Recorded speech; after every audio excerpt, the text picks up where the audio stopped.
उत्तर प्रदेश के सोनापुर नाम के एक छोटे से गांव में एक बहुत ही अमीर मगर घमंडी और लालची औरत रहती थी। उसका नाम था शारदा देवी। पूरे गांव में उसकी दौलत के चर्चे थे, लेकिन लोग उससे इज्जत नहीं बल्कि डर की वजह से बात करते थे। शारदा देवी का एक ही बेटा था, राघव। राघव दिखने में तो सुंदर था, लेकिन आलस उसका सबसे बड़ा दुश्मन था। सुबह देर से उठना, दिन भर गांव में घूमना, दोस्तों के साथ हंसी मजाक करना और शाम को घर लौटकर खाना खाकर सो जाना, बस यही उसकी जिंदगी थी। उसके पिता हरिराम मेहनती थे। वे चाहते थे कि उनका बेटा भी कुछ काम सीखे, लेकिन शारदा देवी हमेशा अपने बेटे का पक्ष लेती थी। राघव अपने दोस्तों के साथ चौपाल पर बैठा था। तभी सामने से गांव की सबसे सुंदर लड़की गौरी सिर पर पानी का घड़ा रखे चली आ रही थी। राघव उसे देखते ही मुस्कुराने लगा। अरे गौरी, जरा रुको ना, मुझे तुमसे कुछ कहना है। जो कहना है जल्दी कहो, मुझे घर भी जाना है। मैं कई दिनों से सोच रहा हूँ, तुम मुझसे शादी कर लो, मैं तुम्हें रानी बनाकर रखूंगा। पहले खुद तो किसी काम के बन जाओ। पूरे गांव में आवारागर्दी करते फिरते हो और चले हो शादी करने। दोबारा मेरे रास्ते में आने की कोशिश मत करना।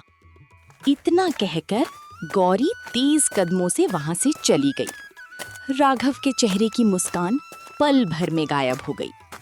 तभी उसका सबसे अच्छा दोस्त मोहन वहां पहुंचा। क्या हुआ भाई, फिर से भाभी ने डांट दिया क्या? अरे नहीं, बस थोड़ा गुस्सा हो गई थी। राघव, मेरी बात ध्यान से सुन। इस लड़की से जितना दूर रहोगे उतना अच्छा रहेगा। क्यों भाई, ऐसा क्यों? क्योंकि गांव में उसके बारे में अजीब अजीब बातें कही जाती हैं।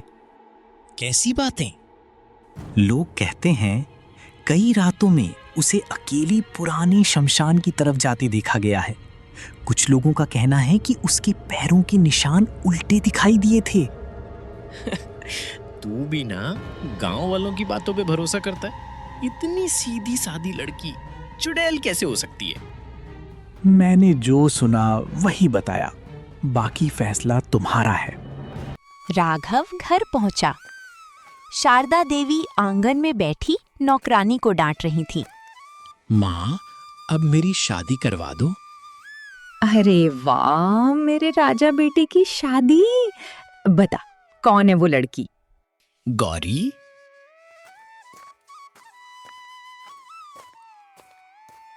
पहले कमाना सीख ले, फिर शादी की बात करना। बाबा, पैसे की कमी तो हमारे घर में है नहीं। दौलत हमेशा साथ नहीं रहती। आदमी की असली पहचान उसकी मेहनत होती है। बस भी कीजिए, हर समय मेरे बेटे को सुनाते रहते हैं।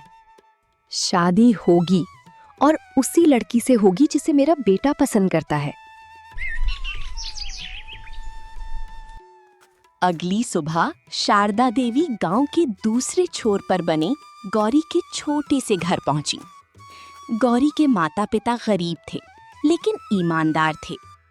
मैं अपने बेटे राघव के लिए आपकी बेटी का रिश्ता लेकर आई हूँ। बहन जी, हम गरीब लोग हैं, दहेज देने की हमारी औकात नहीं। मुझे दहेज नहीं चाहिए, बस शादी जल्दी कर दीजिए। गरीबी के कारण गौरी के माता पिता ज्यादा सोच नहीं पाए। कुछ ही दिनों बाद पूरे गांव में धूमधाम से दोनों की शादी हो गई। राघव खुशी से फूला नहीं समा रहा था, लेकिन उसे क्या पता था कि जिस लड़की को वो अपनी किस्मत समझ रहा है, वही उसकी जिंदगी का सबसे बड़ा अभिशाप बनने वाली थी। रात गहरी हो चुकी थी। चारों तरफ सन्नाटा पसरा था। दूर कहीं उल्लू की आवाज सुनाई दे रही थी। राघव गहरी नींद में सो रहा था।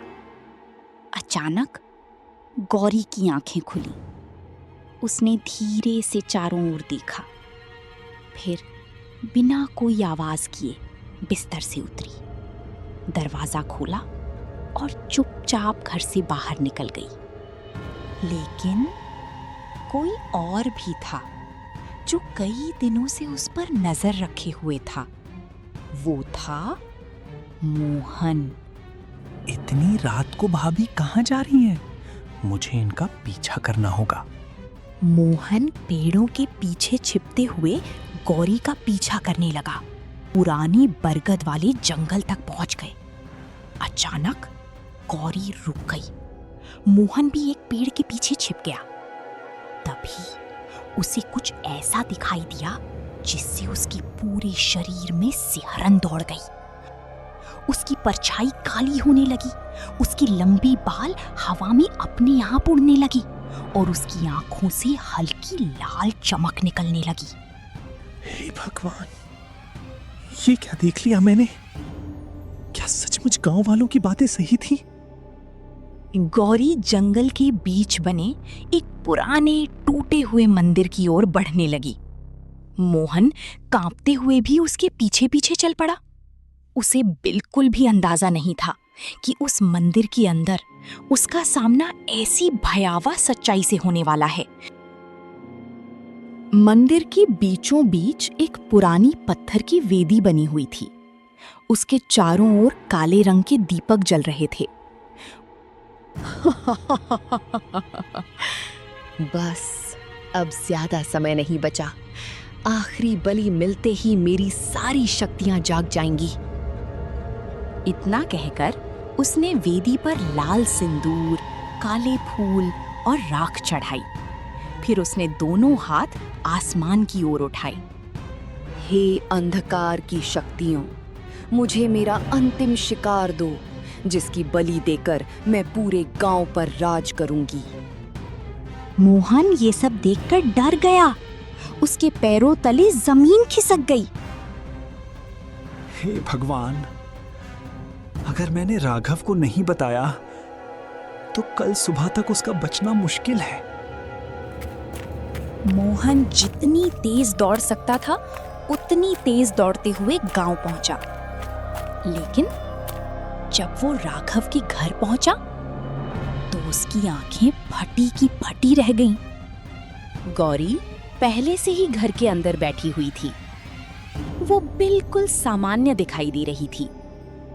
उसके चेहरे पर मासूम मुस्कान थी। अरे मोहन भैया, इतनी रात को सब ठीक तो है? मोहन का गला सूख गया। वो समझ ही नहीं पा रहा था कि जंगल वाली चुड़ैल यहाँ उससे पहले कैसे पहुंच गई।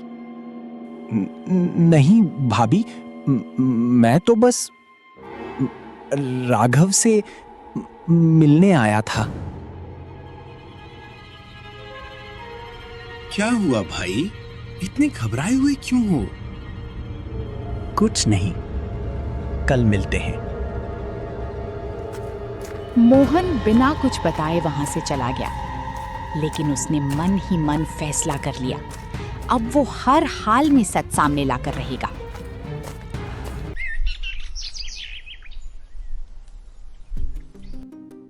शारदा देवी आंगन में बैठकर चाय का इंतजार कर रही थी, लेकिन गौरी अभी भी अपने कमरे में सो रही थी। ये देखकर शारदा देवी का गुस्सा 7वें आसमान पर पहुंच गया। बहू, अब तक सो रही है? घर का काम कौन करेगा? इतना शोर क्यों मचा रही हो? मुझे सोने दो। आज से घर का सारा काम तू करेगी। मैं किसी की नौकरानी नहीं हूं। इतना कहकर गौरी ने शारदा देवी का हाथ इतनी जोर से पकड़ लिया कि वो दर्द से चीख उठी। बचाओ राघव! चीख सुनते ही राघव दौड़कर बाहर आया। गौरी, ये क्या कर रही हो? तुम बीच में मत पड़ो। कुछ पल बाद गौरी ने खुद ही शारदा देवी का हाथ छोड़ दिया। दोपहर को राघव खेतों की तरफ निकला। वहीं उसकी मुलाकात मोहन से हुई। अब तो मेरी बात मानोगे? आज जो हुआ उसे देखकर मैं भी डर गया हूं। क्योंकि तुम्हारी पत्नी इंसान नहीं है। लेकिन मुझे यकीन कैसे होगा? आज रात मैं तुम्हें ऐसा तरीका बताऊंगा जिससे उसकी असली सच्चाई खुद तुम्हारी आंखों के सामने आ जाएगी। रात होने लगी। मोहन चुपके से राघव के पास पहुंचा। ये लो, ये पुराना पीतल का आईना है। मेरे दादाजी कहा करते थे, जिस पर बुरी आत्मा का असर होता है उसका असली रूप इस आईने में दिखाई देता है। अगर सच में ऐसा हुआ तो? फिर बिना देर किए भाग जाना। राघव कांपते हाथों से आईना लेकर अपने कमरे में पहुंचा। उधर गौरी फूलों का गजरा बालों में लगा रही थी। वो मुस्कुराते हुए आईने के सामने खड़ी हुई। राघव धीरे धीरे उसके पीछे जाकर खड़ा हो गया और जैसे ही गौरी का चेहरा आईने में दिखाई दिया, राघव की सांसें रुक गईं। आईने में एक खूंखार चुड़ैल दिखाई दे रही थी। लंबे बिखरे बाल, खून जैसी लाल आंखें, काले नुकीले दांत और डरावनी हंसी। हे भगवान, ये क्या है? तो आखिर तुम्हें मेरी असलियत पता ही चल गई। तुम कौन हो? मैं वो हूँ जिससे पूरा जंगल कांपता है। मैंने इस गांव में आने के लिए गौरी का रूप धारण किया था। मुझे जाने दो। कल अमावस्या है और कल रात तुम्हारी बलि चढ़ेगी। इतना सुनते ही वो पूरी ताकत से कमरे से बाहर भागा और सीधे मोहन के घर की ओर दौड़ पड़ा। उसके पीछे गौरी की डरावनी हंसी पूरे गांव में गूंज रही थी। भाग लो राघव, लेकिन मुझसे बचकर कहाँ जाओगे? कल की रात तुम्हारी आखिरी रात होगी। राघव किसी तरह मोहन के घर पहुंच गया, लेकिन उसे बिल्कुल भी अंदाजा नहीं था कि असली लड़ाई अभी शुरू भी नहीं हुई थी। मोहन, जल्दी दरवाजा खोल, वो मेरे पीछे हैं। अगर दरवाजा नहीं खोला तो मैं आज जिंदा नहीं बचूंगा। मोहन ने तुरंत दरवाजा खोला और राघव को अंदर खींच लिया। आधी रात बीत चुकी थी। पूरा गांव गहरी नींद में था, लेकिन एक घर में दहशत का माहौल था। राघव हांफता हुआ अपने दोस्त मोहन के घर पहुंच चुका था। उसके कपड़े पसीने से भीग चुके थे और चेहरे पर डर साफ दिखाई दे रहा था। घर का मुख्य दरवाजा अपने आप जोर से हिलने लगा। हे भगवान, लगता है वही यहाँ तक आ गई। मैंने कहा था, वो मुझे छोड़ने वाली नहीं है। राघव, छिपकर कब तक अपनी मौत से भागोगे? बाहर निकलो, तुम्हारी आखिरी घड़ी आ चुकी है। मोहन, तू कुछ कर नहीं तो ये हमें मार डालेगी। जल्दी कुछ कर भाई। मोहन कुछ देर सोचता है, फिर उसे अपने परदादा की बात याद आती है। मोहन पूरा हनुमान जी का फोटो लेकर दरवाजा के सामने खड़ा हो जाता है। चुड़ैल जैसे दरवाजा तोड़कर अंदर आती है, वो हनुमान जी का फोटो देखकर चिल्लाने लगती है, बचाओ मुझे, ये क्या कर रहे हो तुम लोग? मैं तो मर जाऊंगी, हटाओ ये फोटो मेरे सामने से। लेकिन मोहन फोटो नहीं हटाता है और चुड़ैल जलकर मर जाती है। थोड़ी देर बाद सब कुछ शांत हो जाता है और सब खुश हो जाते हैं। भाई, तेरे वजह से आज हम सब बच गए। तू ना होता तो पता नहीं मेरा क्या होता। तू मेरा सबसे अच्छा दोस्त है।